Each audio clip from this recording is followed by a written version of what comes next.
ఇది చూడండి, ఇది ముందు చూడండి, తర్వాత నేను ఎక్స్ప్లెయిన్ చేస్తాను. ఇది 8. ఇది ఏంటిది?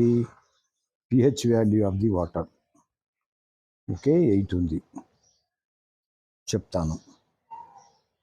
ఇది TDS 147 ఆఫ్ ది వాటర్.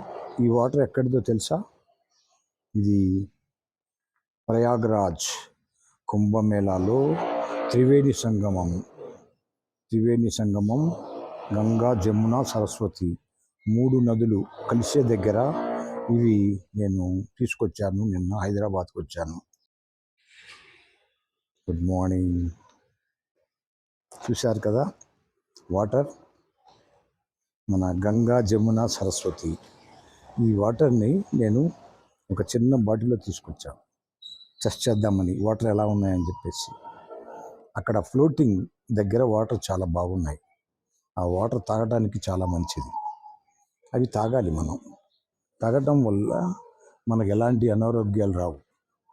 కాకపోతే ఏమవుతుంది, అక్కడ మనం ఆ ఒడ్డున ఏరియల్ ఘాట్ దగ్గర జనాలు ఎక్కువ అక్కడే జాయిన్ అయిపోయి అక్కడ పూలు కానీ ఇవి కానీ అవన్నీ వేస్తున్నారు. అక్కడ కొంచెం దూరం డర్టీ అవుతుంది. ఒకే చోట ఎక్కువ మంది వస్తున్నారు. అక్కడ చాలా ఘాట్లు ఉన్నాయి, 45 ఘాట్స్ ఉన్నాయి. కానీ అంతమందికి తెలియట్లేదు. అక్కడ గైడెన్స్ ఇవ్వట్లేదు, సరైన గైడెన్స్. అందరూ ఒకటే చోట మునుగుతున్నారు. అందుకని అక్కడ డర్టీగా కనిపిస్తుంది. కొంత ఈ కాలుష్యానికి ఈ క్లీన్లీనెస్ అనేది కొంత తక్కువ ఉంది. అంటే పారిశుద్ధ్య కార్మికులు తక్కువ ఉన్నారు. తర్వాత ఇది ట్రాఫిక్ కంట్రోల్ కూడా వ్యవస్థ కొంచెం అంత తక్కువ అనిపిస్తుంది నాకైతే. పబ్లిక్ బాగా విపరీతంగా కోట్ల మంది వస్తున్నారు. అది స్ప్రెడ్ చేయట్లేదు, అనౌన్స్మెంట్స్ కరెక్ట్గా ఇవ్వట్లేదు. అందరూ కన్ఫ్యూజ్ అవుతున్నారు అక్కడ ఎటు వెళ్ళాలి, ఏం చేయాలని చెప్పేసి. ఇక్కడ బోటింగ్ వ్యవస్థ చాలా బాగుంది. ఆ బోటింగ్ వీడియోస్ నేను పెట్టాను, చూడండి. చాలా అద్భుతం. ఇది ప్రపంచంలో ఇది ఒక గిన్నిస్ బుక్ రికార్డు. ఇది కులమతాలకి అతీతంగా, కులమతాలు వద్దు, మానవత్వం వద్దు అనేది నా స్లోగన్ చిన్నప్పటి నుండి. మనం చాలామంది నేను చూస్తున్నాను అక్కడ ఈ ముస్లిమ్స్ గురించి వ్యతిరేకంగా ఏంటేంటో మాట్లాడుతున్నారు. చాలా తప్పు అది. ముస్లిమ్స్ భారతీయులే, క్రిస్టియన్స్ భారతీయులే, హిందువులు భారతీయులే.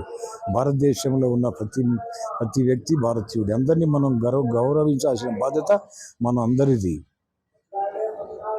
కులమతాలు వద్దు, మానవత్వం వద్దు అని అందరు చెప్పండి. జై భారత్, జై జై భారత్ అని చెప్పండి. ఇంత మంచి కార్యక్రమం చేసి అది ముస్లిమ్స్ మీద వ్యతిరేకత పెంచవద్దు మిత్రులారా. నేను ఈ డ్రెస్ వేసుకున్నాను. ఇది ఏ కులానికి? ఇది హిందువులేనా? అంటే ఏమన్నా హిందువులకి పేటెంట్ ఉందా? క్రిస్టియన్స్ వేసుకుంటారు తెల్ల బట్టలు, ముస్లిమ్స్ వేసుకుంటారు గడ్డం. ఇది అది ఏమన్నా పేటెంటా వాళ్ళకి? బౌద్ధులు వేరే వేసుకుంటారు. ఎవరిది వాళ్ళకి ఇష్టం. అంతేగాని అది ఒక కులానికి సంబంధించింది పెట్టకూడదు. మనం మిత్రులారా గమనించండి, చాలా తప్పు చేస్తున్నారు భారతీయ హిందువుల్లో పడదు.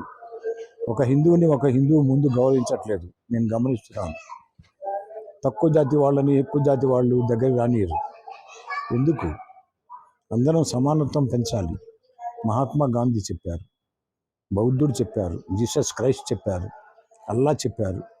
మానవులం ప్రేమ పంచాలి, ద్వేషం వద్దు అని చెప్పేసి. అదే మనిషికి మనిషి మనం ప్రేమతో ఉండాలి. అప్పుడే మనం భవిష్యత్తులో మంచి విజయాన్ని సాధిస్తాం భారతీయ పౌరులుగా. జై భారత్, జై జై భారత్, జై హింద్. Thank you.